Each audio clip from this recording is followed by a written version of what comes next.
Welcome to the Pro Aging Podcast. I'm Steve Gurney, founder of the Positive Aging Community. We're excited that you can join us for our interactive discussions with pioneers and thought leaders on a wide variety of topics related to aging and longevity. We're able to bring you these discussions along with copies of the Positive Aging Sourcebook thanks to the support of our Positive Aging Community Champions. Visit proaging.com to connect with them and find hundreds of other resources. So today we have a discussion with Geraci Rigoni, a professional organizer, move manager, and author of 17 Spatulas and the Man Who Fried an Egg. Lisa has contemplated why we keep accumulating and holding on to objects and at what point stuff becomes clutter. She shares the culmination of decades of lessons and conversations with her clients with the goal of letting go to have a less stressful and more insightful life. So let's jump into a great discussion with Lisa.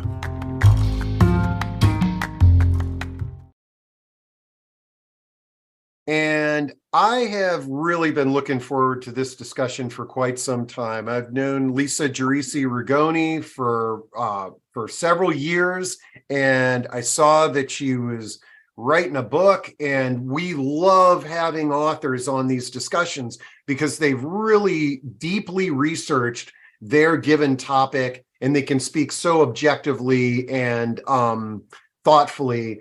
And so we're going to learn about Lisa's book, but the title of this discussion, which I've received so many emails that everybody loves it, is "The Stuff About Your Stuff Isn't About Your Stuff."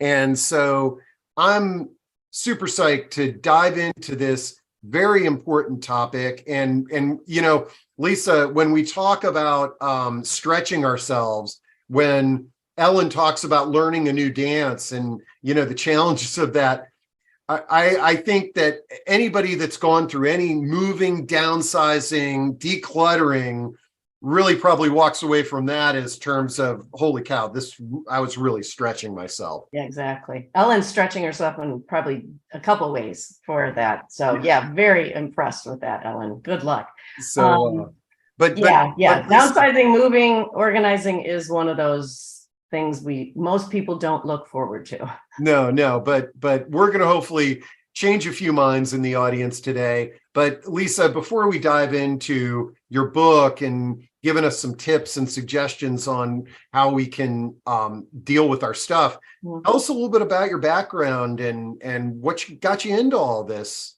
Well, thanks for having me on. I'm thrilled. I've been watching your videos for years, and it feels like years and years and years. So I know it's only been 3. Well, COVID seems like it. You know, they got on every time there was something to get on. But it's been really great, and actually hearing your story a couple of weeks ago was really amazing too. Yeah. So let's do the long story short. First of all, my first career in my teens and 20s, I was a professional dancer, singer, actress. And then I know everyone's like, what? We need to get you on with Ellen. Oh, yeah, exactly. That's what I was thinking. Oh, that would be fun. That would definitely be stretching me.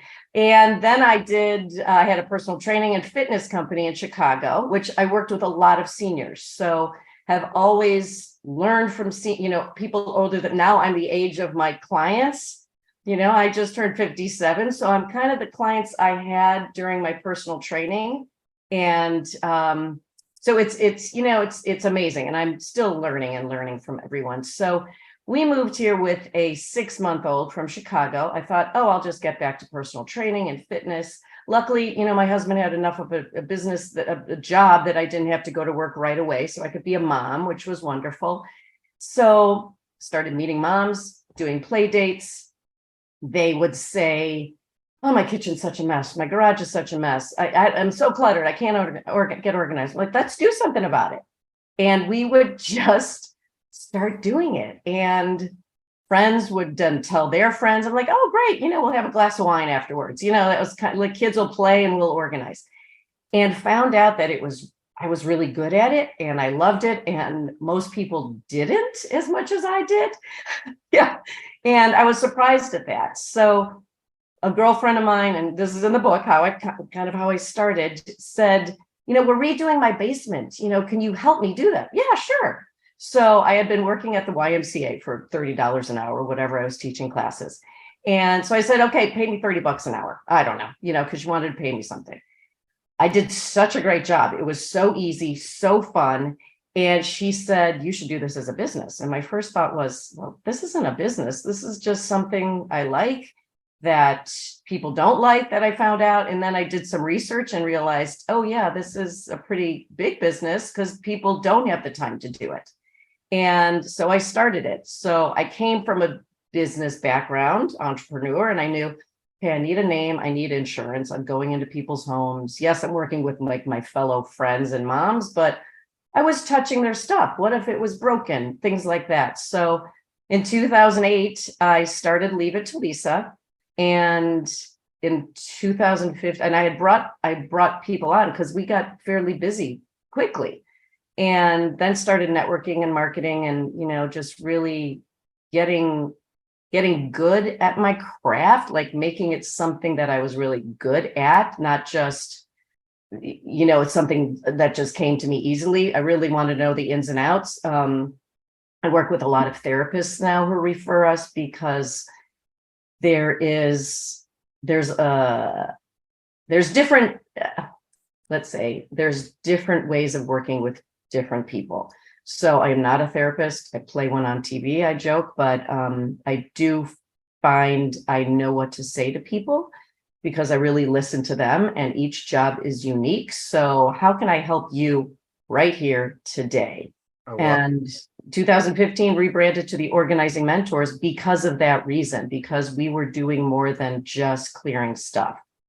We're the company. I have 5 organizers. I call them my team mentors, and they go into a home. We don't care what it looks like. We really take it personally how to help them, and been doing this for a long time. So we're mentoring our clients, and we're not the kind of organizing company. And I love the ones that are out there that are making like things beautiful, like our clients' houses look great afterwards. But if you look at my website, this is how they're living.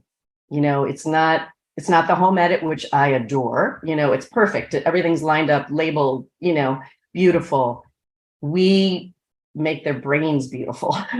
We calm their space, which is a lot different than making everything look perfect. I love it. This is great. Okay, so now, yeah, and it's interesting. You've had 2 professions in personal training and then in organizing, which are 2 things that people know that they need to do, but it's really hard to do it on their own. And so that's pretty cool. But so now let's. I'm really thrilled that you wrote a book. I know that's no easy task. Yeah. And tell us what led to the putting this book together, and I will drop in the link where everybody can learn more about the book. I've got it on the screen, and but tell us what led to this. So during COVID, needed something to do, and I told you before I started my company as Leave It to Lisa, and I found out also when I was 40, and you read this in the book, that I found out I had ADD. And my way of coping, one of my ways of coping when I was younger, was to organize. Didn't realize that. But so for me to learn things and to really remember, I like acronyms. So Leave It to Lisa is LITL, little. So when I saw that, I thought, we help our clients a little. We organize a little. They get rid of a little stuff. So again, when I started teaching and people were asking, well, what do you do? How to train my staff and people that work for me, I created the little system. And the little system is L, let it go. So what are the things you don't want? I is transform. I is not transform. I is intentional. And that kind of, what do we want? Do we want grandma's china? I don't know what I should do with this. Is it going to fit me? I paid a lot of money for it. So it's more discussion. T is transform, making those decisions. You've transformed your space and your life. And L is love it and live it. So I thought, since I do that talk a lot and I teach that a lot, I'll write the little system. So I have things to hand out to people after my workshops or realtors or clients. So I started doing that. My marketing team referred me to someone who was starting a book group because Steve, I had no idea how to write a book. I just thought, oh, I'm going to do this little brochure. I'm going to hand it out. Can't be that difficult, right? And stretching myself, right? And talked about what I did for my clients, like I kind of described to you. And the group said, you have to write that book first. And so the book that I wrote, 17 Spatulas and the Man Who Fried an Egg, is not a how-to book on organizing. It has my little system in there and it describes what we do. But I feel, well, every house I go to has an organizing book on their shelf. And it just becomes more stagnant energy and something, oh, I didn't do that, or I couldn't do that system. And I don't want that for people. I want people to find what works for them. Marie Kondo or whatever, the home edit, whatever works for you, let's do that in your home. Mm-hmm. So I started writing, actually, okay, I admit this, we didn't write this down in the book, but so I can't type and I have ADD, so my brain goes a lot faster than my fingers when I do type. And so I thought voice to text, how do I do that? But I didn't want to put it on my phone. So I got a Dragon. It's an app on your computer. Yep, that's great. So I literally got my headset on one day. Actually, it was it would have been my dad's 88th birthday, February 17th, 2021. And I just started talking stories.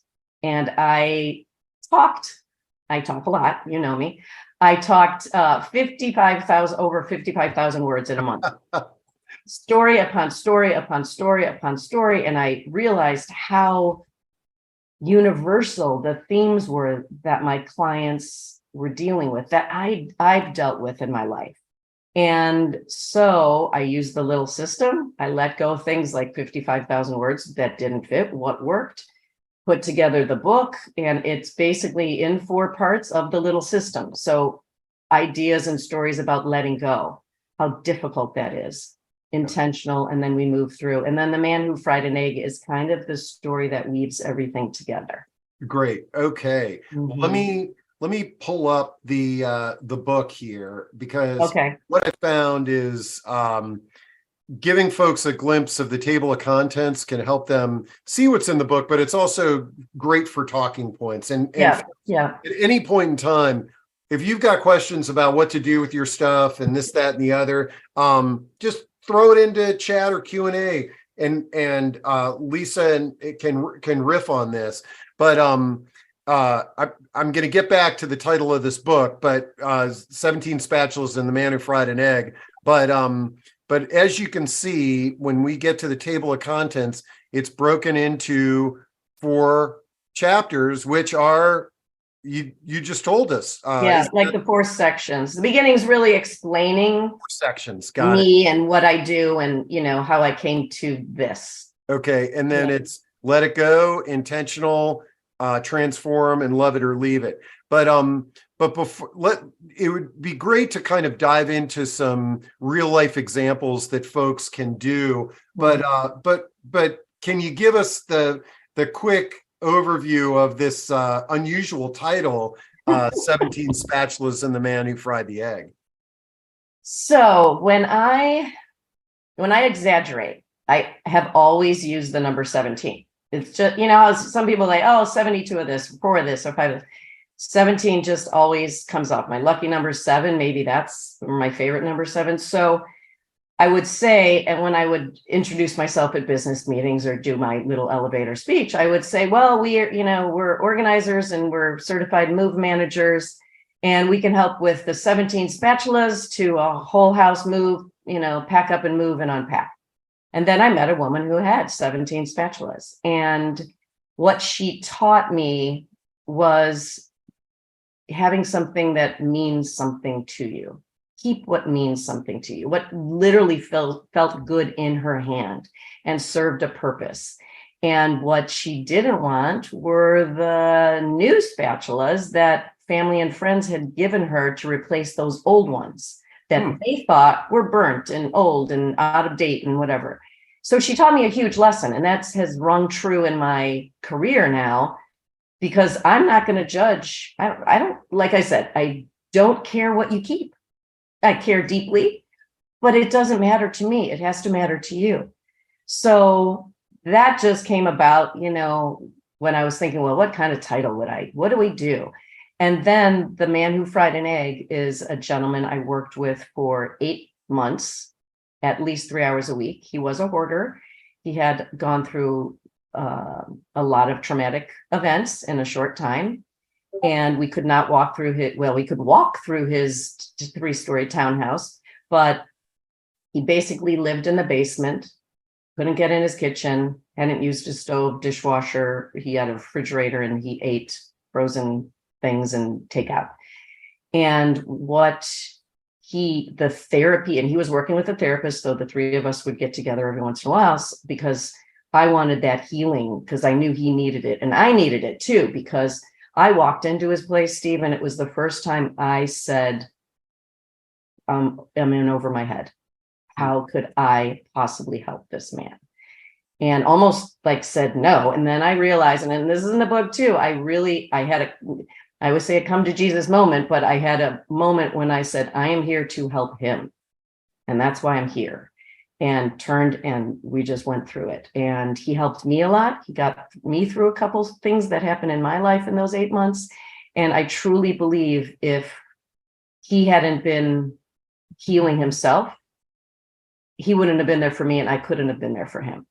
And you have to read the whole book, but at the end of the book, you could probably tell what he finally was able to do, Okay. which was just humongous. So when I thought about what we do for our clients, we can help you with 17 spatulas, which doesn't seem like a lot, but it is. Or this man changed his whole life with just organizing. Yeah, it seems like a lot to me, because I think we have 3 spatulas and we can't shut the door because the drawer. But all right. Well, Paula has a little story that she's going to share, and I love kind of riffing off some of the real life stories for community members. And she says, we're in day 8 of our kitchen gut and remodel. I really need this. I spent 6 weeks packing the kitchen and the library. I threw away a lot of stuff and donated a lot, but I still have a lot to do. And she says, it's funny, one of our original spatulas, our household is almost 40 years old. So I took a picture of it, and it looked a lot like the one that's on the book cover. Oh, yeah, that is the old school spatula. That actually came from my marketing team's aunt. And because we were trying to figure out what to do with the cover, because I just couldn't figure out what I wanted to cover. And she's like, well, here's a picture of an old spatula. I was like, that's it. Because that's what it is. And that she kept that. That's the one that kept. And you can see there's a little like melted piece on the handle, which is just perfect. Well, let me throw that up. Somebody actually said, can you show the cover of the book again? Yeah, I mean, look, it's been on the stove a couple too many times. The handles are melted. Yeah, no, that's great. Well, so talking about this little story, a couple of things that Paula brings up is, number one, it took 6 weeks. Okay, it took her 6 weeks. Yeah. Packing the kitchen and the library, and any sort of thoughts on, like, obviously if somebody goes and hires somebody like you, they can get this done with some help, but yeah, this is something that a lot of people want to do with themselves, or feel like they have to do it themselves. Sure. What is an appropriate timeline, and how can you sort of make this more manageable? So it seems 6 weeks is a long time, but again, you have a life. Maybe you have kids. You want to go out to dinner with your friends. You don't want to do it every single day, every hour. Yes, if you hire someone, you're going to set the time with us to do it, right? So you're going to do those 3-4 hours or 8 hours, however, you need. So people always overestimate. They say, I think it's going to take, about 20 hours, and we're in there for like 8, because when you're working with somebody, you have fun. You can talk, you can discuss things, it goes a little quicker. So Paula was her name. Mm-hmm. I think you said Paula. I bet you packed a lot of stuff that you weren't sure about. And I'm just assuming, because I've done it too, believe me. I can't teach, anything I haven't done for myself or in some way have experienced, right? Because so I'm gonna push the little system. The L, let it go. That is what you don't want. People get stuck, and this system is to make any decision in your life. I've tried it myself. Therapists have told me, yes, try it. Even doing this workshop, even planning this. Well, what title are we going to use? Well, we're going to let go of that. We're going to let go of this. How much time do we need? You use it to make any decision. Most people get caught, say, okay, I have a pair of glasses here in my phone. So this I know I don't want. I don't know about this. Oh, I can't make the decision now, so I'm just going to pack it. If you had 6 weeks to do it, get rid of the stuff you don't want first, because that's the initial don't want it. You go in your closet, take this out. No, I don't want that. Books on your shelf, old Tupperware. Well, we don't have this size. I don't know where the lid is. Oh, just pack it. So you probably have a lot more, and I'm not judging you. I'm not saying you did it wrong because you did it yourself. Okay, here's my suggestion. When you unpack, and if you're going to be in the same house, it's better. Because most people just move and take everything, and they spend so much money on moving because, oh, we'll do it when we get home or we get to the new house. It doesn't happen. I've been in houses, those boxes moved with us 15 years ago. We have no idea what's in there. So if you're in the same house, I want you to do this, Paula.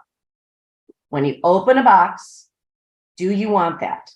And if you don't, put it in a box for donation. If you don't know, just unpack it, just put it aside. Every box, I want you to do that. Okay. And then what's left, then you can make a decision on what's left, the intentional step. Mm-hmm. And there's other ways of doing things, of course. I think it's the best way because it's mine and I created it, but it's easy. It's not simple. It's easy. You know, in your heart, in your gut, what you don't want. You may not know what you want yet, but you know what you don't want. And Paula also, she mentioned that she took a picture of the spatula, and that's a wonderful way. It is. Oh, and then next month you can come to the discussions where we talk about organizing those photos. Right. That is clutter too. Okay. It is. It is. Let's see. Oh. And I saw someone asked, I was looking down when you were reading that. Yep. Can I explain the stuff about your stuff is not about your stuff? Yeah. Just explain that. Yeah. I came up with that because years ago, and it has gotten, everyone thinks it's like, what are you talking about? So the stuff we make up about our stuff is not about our stuff. It's about our stuff. Yeah. So we can't go to the gym. The stuff about your stuff. Well, I'm not in shape yet. I can't go to the gym till I'm in shape. Well, that's this. I can't organize because I don't have the time. That's this. So the stuff about your stuff, the excuses, I hate to use that word, but the excuses you make about not achieving a goal, not downsizing, not getting fit, not losing weight, not stopping smoking. It's not about that. It's about what you're telling yourself.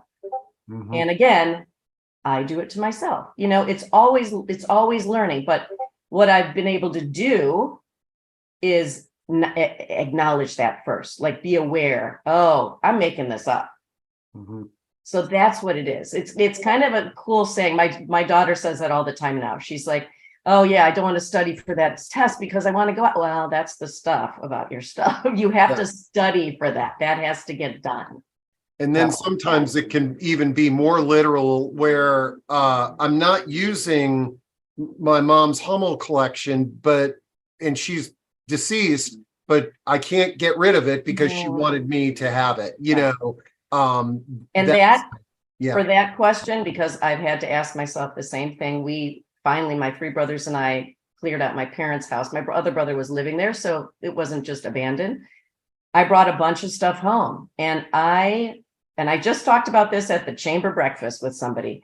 I said to myself, and I say this to my clients, would your mom, your grandmother do you feel burdened or negative when you look at that Hummel collection? If you do, and it's not a good feeling, do you think your parents or the person who gave you that would want you to feel that, or would they want you to love it? Mhm. So maybe keep one Hummel. Everyone thinks everything, all those collectible things are worth a ton. That is going south, which I hate to say, because that's a lot of my clients' collections are things like that. But would you ask yourself that? Would your parent or your friend want you to feel negative or burdened by it? Yeah. Okay, this is a great question from Rita. My deceased husband left me with a coin accumulation with gold, silver, which I do not know who to trust. Can you guide me through how I would find somebody that could help with with something like that? Yeah. Where are you located? Yeah, Rita, let us know where you're located. Because I have a wonderful person here that I can share with and you. here meaning in Northern Virginia, area. Yeah. DC, Northern Virginia. Yeah. So Rita, if you drop where you're located, and yeah, perfect. Even if it's outside the region, we'll do. Yeah, we can maybe find you. Yeah, and that is a very difficult thing to do, is to trust somebody. Do a little research, but then again, people always say, "Well, this is worth." I saw this on eBay for this. When you're doing that, look at what things sold for, not what okay. people. She lives in Crystal City. Crystal City. Okay, so you have my information. Email me and I will get you that information. Okay, let me throw Lisa at theorganizingmentors.com. Okay. Yeah. Okay, so I'm throwing Lisa's email into the chat, and if anybody else has things that you want guidance on, we will make sure, just reach out to her. Now, Tiffany says, my friend and I just talked about this yesterday. The tension between hanging on to what we think is valuable, either due to the history or the monetary value, or because it can be used for something, for someone, and the freedom that comes from letting it go. Yes. Any words of wisdom on how to balance that? I think there's a lot of guilt that goes on with this. Huge. Because you don't want it. So again, go to how it makes you feel. If it's going to make you feel better, just donating it. There's a lot of places that take things for free. New Hope Homes and Habitat for Humanity is one of the best places. Yes, they sell things, but the money goes into making money and making homes for people. Find a charity that you connect with that will take things. I saw it down here that nobody wants it, doesn't it? If you donate it somewhere, especially a Habitat, they usually take everything and someone will buy it. But it goes to, how does it make you feel? Do you feel burdened? Do you feel guilty about not wanting it? And how would your parents feel? And I've done this myself. I had a stamp collection of my parents, of my dad and my grandfathers. Not many people stamp collect anymore. That's something that's dying off, which is a shame. But I held on to this huge moving box. Steve moved it in my van from Chicago here because I had stamped people. I thought, oh, definitely. I'll get some money. My brothers and I'll split it, even if it's $500, whatever. I was holding on to that, and I realized, because I did the intentional decisional step, I was holding on to it because my dad and my grandfather, my mom's dad, had this beautiful connection. My dad lived in Chicago, my grandfather in Washington State, and they would text each other, no, it wasn't that. They would mail things to each other. And my grandfather would come visit, and he would have stamps, and they'd sit at the dining room table for hours. And I loved that. And I wanted to be part of that world. And I was holding on to that just to keep that love and that I got goosebumps, that love and that feeling alive in me and be part of their world. And I looked at it and I said, Grandpa, Dad, I'm going to find somebody to buy this, take it, took it and sold it for like $138, which I feel better. Someone else who's going to value it more than I do. It was sitting in a box. It was sitting in a box in my spare bedroom. Someone else can make it. And everybody needs the money, right? We all could sell things and need the money, but what is it costing you mentally, We got a bunch of other questions on right? possessions and things like that. But before we dive into that, Martin wants to know, is the book available in just like a PDF only? Because Yes. Oh, PDF only. yeah, he said he was hoping that not tied to like a Kindle or anything like that, just a PDF version. I don't have a PDF version, but it's kind of a Kindle version, but on Amazon, but you can read it on your phone. Okay. I mean, it prints like you can do a Kindle, but it's really like an ebook, I want to say. Yeah. So Martin, check that out. And you've got Lisa's email. Yeah. If that's not what you were looking for. And then Laura asks, would love to get the audio version of the book. Will it be recorded at some point? That's on my list, you guys, because I want to record it. And I think actually I asked you, Steve, and you connected me to somebody. Yeah, it's on my list. It's on my list. Yeah. It takes a little bit more than just this. There's echoes and things like that. And I want to do it right for you. So let's say the next 6 months. Okay. That sounds it's in a recording. So now I have to do it, Steve. You got to Yeah, you made it public. That's very important. You're stretching yourself. I am. Okay. Susan asks, advice to handle the psychology of getting rid of my mom's and grandmother's stuff that I just don't want, but it breaks my heart to get rid of. Oh, it is heartbreaking. What's her name? Susan. Susan, it is heartbreaking. And I did it the other day. Again, I used my life as a lot of these circumstances. I was at my desk, my spare bedroom, where that big box of stamps was. And I looked on the dresser, and there was this little angel figurine. And it was just sitting there. My mom used to call me her little angel. She'd always give me angels. And I looked at it and I thought, Mom, I don't remember when you gave this to me. And I talk to my parents all the time and people that have given me things, even if they're not around. And I said, I don't remember when you gave this to me. There's other things that I remember. This was my 6th birthday. This was my 21st birthday. And I said, I think someone else needs this more than I do and will appreciate it. So I donated it to Habitat for Humanity. And I'm hoping, because the universe takes care, someone's going to see that, some mom is going to see that and give that to her daughter. So it's like recycling the love. And that little heart, that little angel's going to sit on someone else's dresser, and they're going to look at it every day instead of me forgetting it was even there. It is heartbreaking. But no, you can recycle. Don't throw things out. That's that's heartbreaking to the world. If you think about that, when people just throw things in the garbage, because they don't know of a good place to donate it, or I hate to say this, they're too lazy to just drive over. I see beautiful things in garbage when I'm driving around, and I garbage pick and put things in my van, because I've seen bikes and tables and chairs, and I put in my van and just drive it over to Habitat or Resourceful Women or wherever. It's personal. It's an intentional decision. Talk about it and really be honest with yourself. I talk about the secrets that we keep from ourselves, and that could be a secret you're keeping about yourself. And the stuff about your stuff isn't about your stuff. Yeah. How do you feel? Who do you want to have that burden once you pass away too? And Susan, I dropped into chat. Something that helped me is I had a company on here called Artifacts, where you can take pictures of your things and then write a little bit about it, and it's just saved there.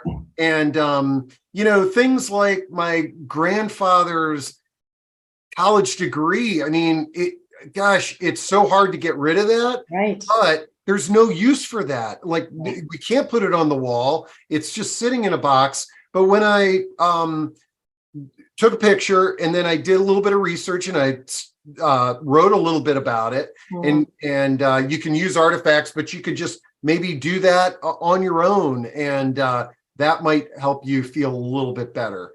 It's like my parents' marriage certificate that hung on their bedroom wall for 50 whatever years, and my brothers and I were like, what do we do with this? Yeah, and there's tremendous we took a picture of it. Yeah, They're married. Like what? I don't even know what to do with mine. yeah. It's in some book somewhere, but also I want to add on to what you said, Steve. I suggested to my mom before I was an organizer, because she had this little cross with a teeny tiny diamond that her grandmother had given her. And she said, Lisa, when I die, I want Jillian, my niece, to get that. That's the firstborn, And I was like, Mom, why don't you give it to her now? Oh, no, give it to her when I die. She gave it to her because I said, don't save that, give it to her. And I suggested, and I do this with my clients now, write a note.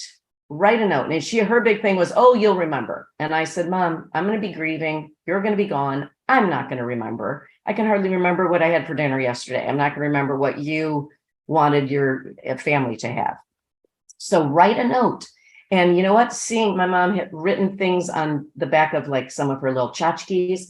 When I see this, and I say this all the time, when I see my mom's writing underneath or my dad's writing on an envelope, oh my, it's like a gift from heaven every time I see it.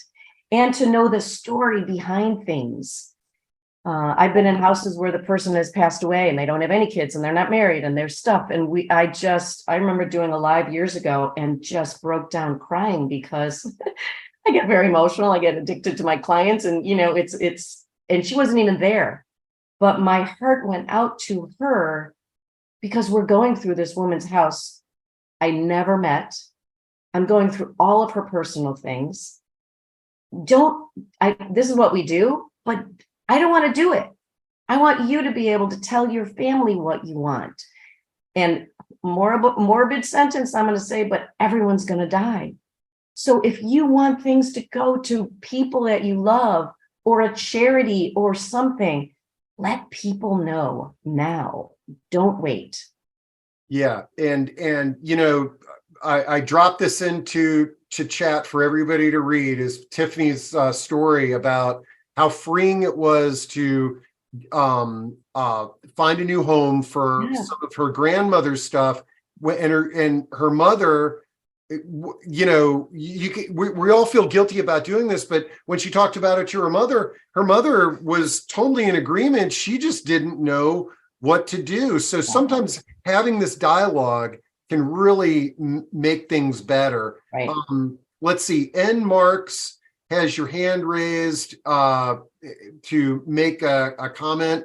N Marks, if you truly had a question, by all means, just open up your mic and we can respond to that. And then Tom DeMuth says, does Lisa's company help clients determine the best way to dispose of items like donate versus sell? Yes, we can help. And my thought on that is if it's going to cost you more to hire someone to dispose of it or to sell it, donate it. And depending on where you are, get a good company to come in and determine it. And I err on the side if it's something for $15, $20, and I understand everyone's, income and level is different, but if you can re-buy it, if you ever wanted it again, donate it. And also if you think like people go through clothing, right? If you have 5 pairs of the same jeans, someone doesn't have one pair of jeans. So think of it that way. Sometimes it's easier just to donate. But higher end, you know what? It doesn't even have to be higher end. I sell things for my clients all the time. I can have a beautiful leather couch. I can have a dining room set that I think, oh my God, it's gorgeous. It's going to sell like that. Nobody, even if it's priced well. And then I have a couple side tables and a lamp or something, and it goes like that. Try Facebook Marketplace if you want to just try it yourself. And if not, donate it. Again, how much is it costing you? Yeah. And, just minor experience. I'm glad you brought up Facebook Marketplace, because what I've found is that's sort of my test is that if I have something that I'm trying to sell or give away, and if it's if I want to go through the energy of taking the picture and putting it up there, generally Facebook Marketplace, you will get a response. My dad had something that was very equestrian oriented. You put it on Facebook Marketplace and nobody responded. I was like, Dad, I don't think that has value. Drop it off at a stable somewhere, so my dog Sadie wanted to say hi. She's hey there. Okay. Okay. Let's see.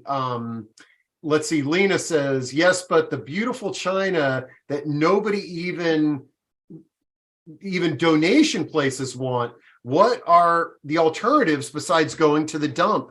Yeah, there are these items that were very valuable at one point in time, have function, but you try to give it away. And it's sort of, we're not accepting that. What do you do? I've never run into that around here. Check a different place for China. Some look at new catering companies or small restaurants. Sometimes they'll do that. A friend of mine, actually a client of mine, friend of mine now, had china from her grandmother or her mom. She gave each of her kids one place setting. So they each had it. And one person's just using the teacup for plants or under a planter or, it's okay. It's okay. Use it. Love the china. Use it. Don't keep it all bottled up and boxed up in the. I was at somebody's house. It's interesting. I just remembered I was at somebody's house and they had beautiful. Their everyday plates were absolutely beautiful. And I was like, wow, this is incredible. She goes, we weren't using my grandma's china. And so now it's just our everyday stuff. And it breaks. At least we're getting used. China's meant to be broken. It's not, it's not plastic. And then my nephew broke a glass during COVID. Yeah. Christmas here. And he was so upset. And I said, Anthony, it's okay. They're meant to be broken. It's not, if I'm using crystal, I can't be addicted to it and can't want to keep it forever. And he spilled wine on my tablecloth.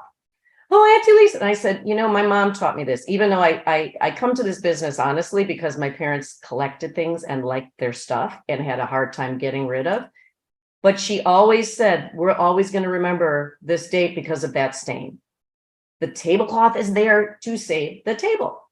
And even if it stains on the table, like you're supposed to use it. You don't want to die with everything perfect. Right? Use your stuff. And if something breaks, I used to really be into making mosaics. It's a great thing that you can do. Is with your broken china and stuff like that. Well, I saw down there, someone said she works at a senior community or something, and they do tea parties. Oh, some of those. That's fabulous. Here's Rita says, are there consignment and or businesses that accept expensive crystal, linens, jewelry that can result in some financial gain? I hear you say Facebook Marketplace, but I'm not techie. Well, Rita, you're techie enough to use Facebook Marketplace. Yeah. You got on this. You're on here. But that's neither here nor there. You might not nobody has to do this stuff. So so I don't know how to do that or eBay. Any sort of words of wisdom? Should like Rita consult with like Daniel Sanders of For Sales, I say research where you're located. Okay. If there's companies, check their ratings, check their reviews. They are not all created equal. Yeah, and Rita, feel free to send me or Lisa an email, and we can hopefully help you with an actual vendor. Yeah. But there are vendors out there that will help you. Yeah. You also, and again, I've heard these stories, but it's just worth, actually, great story in our neighborhood. The summer job that this kid had was just going into people's homes it was a trusted kid in the neighborhood, and they wanted to downsize. And they basically said, he said, I'll split 50-50, whatever I make on Facebook Marketplace, eBay, what have you. Wow. And what was really cute is that most of the people, when they saw what he had done and cleaned out their thing, no, you just keep it all. And they had this, this kid that was, and the cool thing about that too is the kid was asking questions about things and commenting. So another thing is look around your neighborhood, Rita. True. Maybe it's a grandkid or somebody like that. Adele says refugee groups, shelters may need China, Yes. battered women's homes. Yep. This There's so much. Just Google in my area, yeah, there's just a bunch. Google And folks, also remember, there's so many good comments in chat. This will be on the recording, so Right. you can access it later today. Okay, and Janet, to the person that was asking on the call about coin collecting, Janet says, my husband is a coin collector and could help people determine the value of the coins. There you go. This is like a community type. Right. Everything you need right under your nose. Purpose. Okay. Perfect.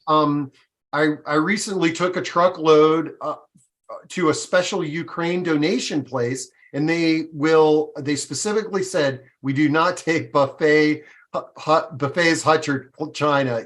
Yeah. These items, and I make a joke about this. Every senior living community in the country has a few buffets and armoires, 14 feet high, that's crammed into an 8-foot space. Yep. Because people can't let go of it. Right. I'm moving one in May. It's absolutely gorgeous, and they're putting it in there. And I have one. I love mine. Let's see. This is a good one.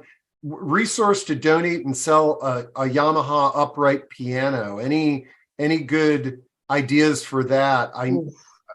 Pianos are so tough. I had one, and luckily I was having a glass of wine with my neighbor, and I said, oh, we're trying to sell my piano. I'll buy it, because her daughter was about to take piano lessons. I'm like, great. So we pulled it out of my living room, down the driveway, across the hall, across the street next to her. It's very difficult. Try churches. Most churches have them. Schools, if you're willing to donate.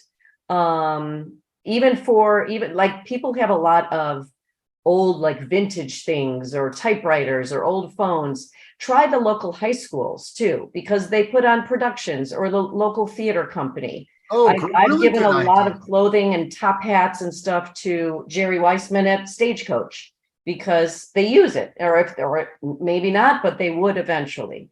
Acting schools, things like that. Pianos are tough. The best way to do that, if you don't need the money, put it on free cycle, have someone just come and pick it up, and they'll use it. Yeah, because that's the other thing. Some of these large items, like a piano, transporting it to somebody who or a pool table, you can pay so much money just to have that transported. Exactly. Let's see. If a single item, Kathleen says, if a single item is worth more than $5,000, an organizations like Sotheby's will consider auctioning it. Now, I posted something else in there about sort of auctioning. There was somebody who in New York City, she said, Doyle's Auction House recently told me that quality brown furniture is back, and also sterling silver is saleable. What are your thoughts on that, Lisa? Brown furniture has never gone out. It's never gone out? Because no, I have sold brown. I don't understand. Not everyone wants a white house. I have dark furniture. I love my dark furniture. I do go into people's houses that have the white everything and clear, and it looks beautiful, but it's not for me. Everybody do what you love.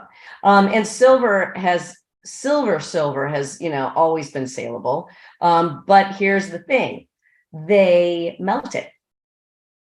The silver. Okay. The silver. So you're going to get a value of the silver of the day if you sell it. So think about that, because I've had to give clients silver that's gorgeous from, turn of the century, but nobody wants that silver, these big, heavy pieces of silverware. So they melt them and turn them into jewelry, turn them into something else. So it's recycling. And if you need the money and you don't want the stuff, donate it. Okay, I love this one from Irene. She says, any ideas? My late physician husband collected hundreds of fascinating doctor figurines over the course of his long career. I would like to find a better place for them. And then she asks us, do you need any yourself? But I'm curious what you would say. I got a couple of ideas for her, Lisa. Um, I mean, donate them. Well, Bring them to doctor plate, to physicians. If there's a foot doctor one, good, put them on free or something. Yeah. Would be really cool, Irene. And again, this is just an idea, is think about the med school that he graduated from. Oh, Wouldn't it be cool to go up there, like talk to them, but wouldn't it be cool to either go up there yourself on graduation day or have somebody represent and all the graduates that year got a little figurine from one of the former graduates of the med school, right. Something like that. But I think that's great. Talk to his medical society and various things like that. I could see that somebody out there, and it would be so meaningful if it could carry on his legacy. Right, exactly. And I wonder if it's a certain brand, or turn it over and see the brand. Maybe they would take them back. You never know, especially if they're unique. Yeah, that's interesting. Let's see, Dixie, one of our very wonderful community members, she says, folks are truly burdened by their love of their possessions, which do not love them back. The excessive wealth and pathological consumption of this region is real. Homes are expanding in size. Storage companies are in every block. What is this really about? Like, Lisa, somebody, Dixie, I agree with you, and I'm kind of a living, breathing example of that in my house. But Lisa, what are your thoughts on that in terms of a sort of a societal, issue of consumption? Do we have another hour? I can write another book on this. And so here are a couple thoughts. I myself have been guilty about this. We want to keep up with everybody. In my book, I have a couple stories about shopping when I was little with my mom, who was an obsessive compulsive shopper. That was her freedom. That was her drug of choice, so to speak. And I remember coming home with bags and bags, and I joke about this because we didn't have money when growing up. JCPenney outlet, like not even JCPenney in the 70s, JCPenney outlet, and bags of stuff. And I would come home and feel rich, like, oh, we were able to spend all this money. And look, I get goosebumps again because it's such a rush when you buy something. It's a rush when you blow through a stoplight. It's a rush when you have that second glass of wine. You get addicted to it. And I don't mean addicted, like serious addiction, right? But there is an addiction in this in this world of stuff, keeping up, having the newest, best, brightest. The White House is, it's white furniture time. We have to move all of our dark furniture. I don't have the money or the time to do that. But people, I'll try to say this nicely. We're growing. I see this in myself, so I'll just use myself. Sometimes we feel not so good about ourselves. We don't have confidence. We don't have, and Facebook, everyone has newest, beautiful. Oh, look, they're on this trip, right? So people feel in general, and my clients, and I think I even have a chapter about this, the more stuff we have, the better we are, right? If I'm driving that Lexus, I'm driving that Tesla, people look at me, right? And I'm not judging anybody. These are my thoughts. This is maybe my thought that I wish I had a Tesla or, that sort of thing. I don't want it. I pay my cars are paid off. My credit cards are paid off. We are not that kind of a family. But you feel really good when you have stuff. You feel really good. And my clients that are lower on the hoarding scale, we don't really work with hoarders unless a referral has come in from a therapist or a realtor, or like you, Steve, you say, okay, you have to work with Lisa, like, because we're a different kind of organizer. People also use it to cocoon themselves. You surround yourself with stuff. And as a personal trainer, you surround yourself with weight to keep yourself safe. People feel because they're surrounded, the hurt won't come in. People won't see you. But what you're just doing is burying yourself and your confidence and your health in so many respects. So there are lots of reasons why. And I think we are just bombarded by, she looks so happy and she has a lot of stuff. Mm-hmm. Yep. So she must be happy because she has stuff. Yeah. So I want to be happy, so I want stuff. Yeah, and Isabel says it's emotional emptiness that we're trying to fill with material objects. Exactly. That's that void inside. Man, I just glanced at the clock. It's been over an hour. I know. We can keep talking. I love this. These discussions are great, but what I love about it is as we're talking about this and doing our best to answer the questions, as many as we can, in the chat is just a wealth of information there. And folks, I know like a lot of you came to the discussion and it's sort of like, okay, I gotta find a place to put this, I think somebody was talking about some furniture from a German castle. Oh. Feel free to just reach out to me or Lisa. You'll have both of our emails. They'll be on the recordings. There's a bunch of people in chat that can also help you too. But if you can't find a resource, just reach out. Right. And this is a topic that we want to keep on exploring. So we're here to help you. And somebody had mentioned there's lots of scam, like on people helping with eBay and stuff. There's lots of scammers. Okay. So you're better off, like, talk to me and Lisa and some of the people that are on this call that made the investment to be on this call today versus doing a Google search and saying, sell something on eBay for me. You're minimizing your chances of a scam. Right. Well, there are ways to do Google searches that are safe also. And that's why I say, look at reviews, ask for referrals. And you can check. There's a lot of ways to check, but most people just want to do it fast, And like the lady who took 6 weeks to do her kitchen, take a couple weeks, take a month to do your research. Oh, yeah, exactly. Not going anywhere. No. Absolutely. Okay. Oh, and then Cynthia says the storage facilities are a $70 billion industry.